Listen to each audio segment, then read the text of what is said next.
one thing here before I say another word. If it wasn't for the American soldiers, believe me, many of you wouldn't be here tonight. Because these people here are my buddies, and we were the ones that went over there and faced the Nazis, and we had bayonets, and we had the equipment to do them in, and we did. And here we are.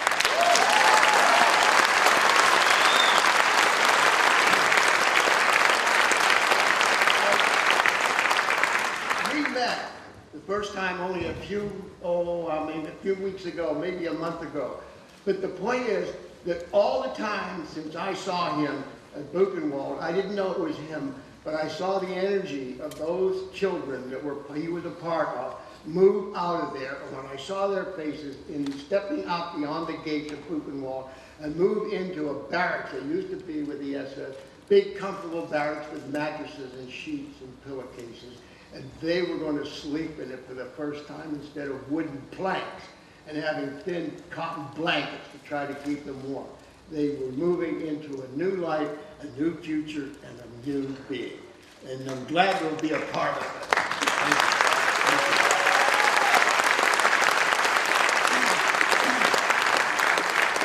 Well, thanks not only you, but also the people who will be a part of the March of the Living.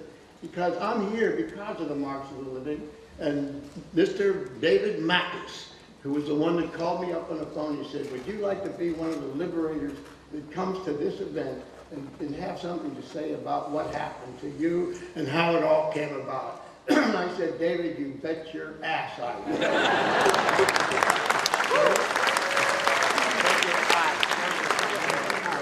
I'm honored to be here tonight and to share my experience as a liberator, as every one of you are, and to be proud to participate in this, the 25th anniversary of the March of the Living. I thank you, David Miklas, I thank you, Irving, and I thank you for this extraordinary opportunity to finally, at age 87, on my birthday, April 10th, I met him, and I didn't see him, but I met him, and I now know where he was. He was there in front of me, and I was in front of Buchenwald. Now I'm going to tell you the story of how I accidentally discovered Buchenwald, because it wasn't a major issue in my life at that point. My mission that day was to find and locate German supplies that the Wehrmacht left. And I want to tell you one thing. When General Patton, who I was working with, chased someone, boy, they skedaddled. There was no delay when they moved, because he went after them with guns and tanks and everything else, and every one of his fighters was exactly where they wanted to be, shooting bullets at them. And when they left town, everything was left behind, and that's what I was looking for, because we, as engineers, had to fix up the towns to go and the bridges and the buildings and the gasoline and everything else that they needed, so that our troops that would come in there could settle in there and support to move forward to the end of the war. Now, my military experience at that time was brief. I was only 19 years old, and I was drafted and sent to England, where I prepared for the Normandy invasion on D-Day, June 6, 96. I was in the first wave in Normandy, and my specialty was mines, booby traps, and explosives. And I learned how to do that as a child in northern Pennsylvania during the Depression. And I was very good at it. I became an expert here, so I was able to make it happen.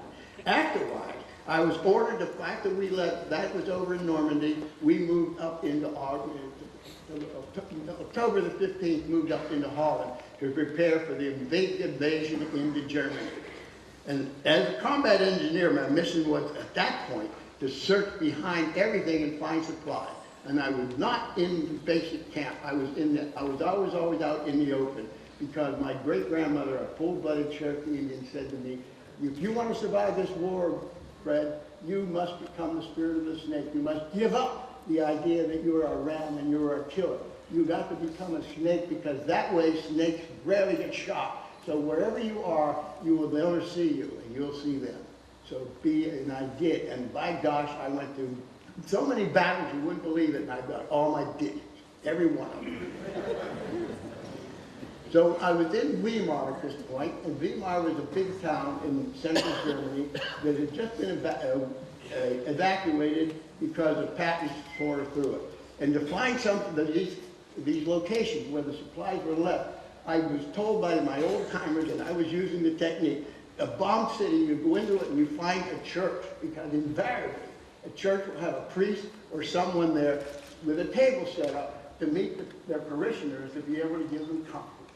And that's where I went, and I found a priest there. And the priest told me, he said, we have somebody else here. I said, do you know where it is? He said, yes, I do. I know where there's a supply there's a stone quarry, and there's a lumber mill, and there's engineering supplies there. And the Germans have just evacuated. But the thing is that we have a Russian here who was a guard in the camp, and he is now down in the crypt. He's asked for sanctuary, and he'll help you take you there and let you show where it is. And I said, okay, let's go. And he said, well, wait, I have another one. I have a friend, one of my parishioners is a young girl, and she is the assistant to the Gauleiter. And the Gauleiter was in charge of all that, the guard and everybody else in the town. So also appointed by Nazi. So we got into my Jeep and we went up the hill to Birkenau. But I'd never seen anything like Birkenau before. When we got up there, it was at the top of the hill, and we got up to the big parking lot, and I parked the Jeep inside a forest, because I didn't want to be out there in that open field, because there was this big stand, and in front of it was a big modern building, and on each side was barbed wire, and on each side in the barbed wire, there was people standing there holding the barbed wire, looking. And so the priest got out, and he walked up to the fence, and I stayed in the Jeep, and I watched for a minute, and then the gal got up and went to the face. And so then I said, I'd better get out and go up too. So I did. I went up and I walked right up to the main gate of Birkenau. And the main gate it was a beautiful gate made out of wrought iron. And someone had done it, and it was in beautiful condition. But it had a big chain and a padlock on the bottom of it. And I knew from a demolition experience, I could wrap some primer cord around that and light it, and it would shear it right off. So I said, this won't be a thing to get this open. But then a face appeared, and right in that face was something that I had never seen before. Now, you've seen some of the thin people in these pictures, but I tell you, when you're there and you see it for real, and you're right up against the bar, you absolutely almost do it in your pants. I want to tell you right now, because I looked at that, and again, I've never seen anything like that before, and I've experienced deaths in war, because you see them all the time in battle, you see them around you, but that one was got me frozen. And then the thing that really got me was the breath. The air around it was it was like so thick that you could cut it with a knife. And I damn near went over, and when I turned around, two more faces came up against it, and I turned and I heaved. And believe me, if you've ever had the dry heave, I had them. And they were just going, and it was just driving me going. And then suddenly machine gun fire inside, and I hear it. And I go around the corner to where my friends were, and I see while I was there, the Russians inside the camp were fighting with the Nazis that were now trying to get it back, because there had been a revolution in there. And so I went over and I looked at the fence, and on the bottom of the fence was somebody crawling underneath it. And as they crawled through it, their back was cut up, and it was all bleeding. And the person came out, and and those big saucer eyes suddenly lit up. And I said, oh boy, I saw that. And so I said, so the thought came to me, if I got it, he did that to get out of there, I'm going to give him a hand. So I reached back and I grabbed my demolition fire, which had good blades on it, and I went in and I cut a hole in that fence, and I cut a whole section so that these people could walk out. I threw the barbed wire aside, and I stepped back. And at that time, more machine gun fire. And inside, they were starting a battle again.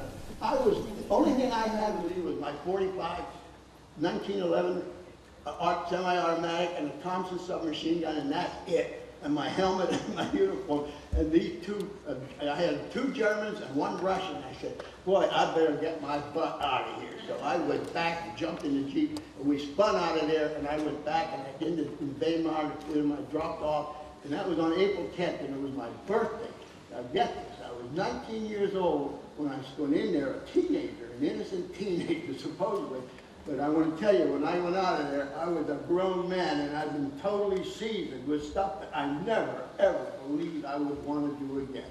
radioed headquarters, and they said, Carrier, get your ass up there tomorrow morning at 8:30. There's going to be a tank from the 8th Armored from Patton's group down there and meet you. They will go up there with you. You break that gate down, and you let them. Behind them will be everything you need, and we'll get in there and get that equipment out. I said, yes, sir.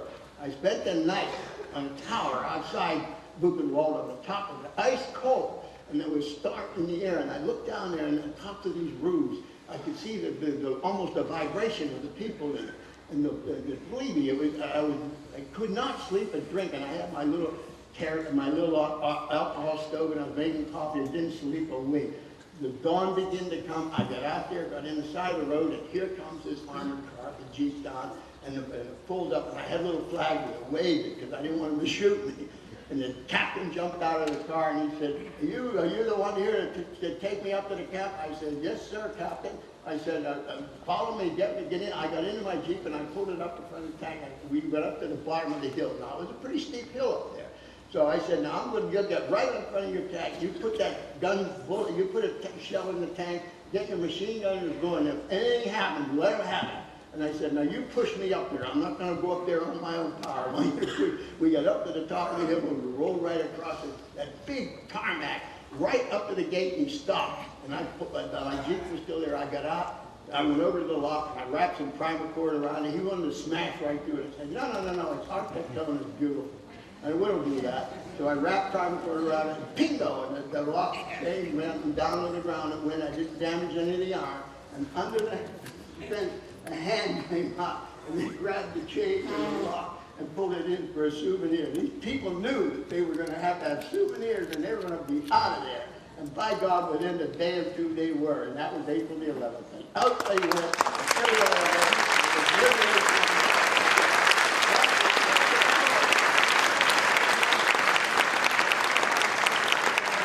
One of the things I want to mention, tomorrow, we're going to have a March of the Living. And we soldiers will be leading it, and they'll be going down there. We're going to leave here for the March of the Living. We're going to march from here all the way down to well, we'll be in Auschwitz, and then we'll march from Auschwitz to Birkenau. And that is going to be an experience that I am looking forward to, and I know everybody here is too. If you can be on that march, I really would suggest you do it, because this is the time that we've got to live this business of Holocaust and bury it. Because there's a way we can do it, and the children of tomorrow who are part of that event are going to be the leaders of tomorrow, and they are the ones that are going to have to do it. And there's ways to do it, and we're going to teach them how to do it. And again, I thank you very much.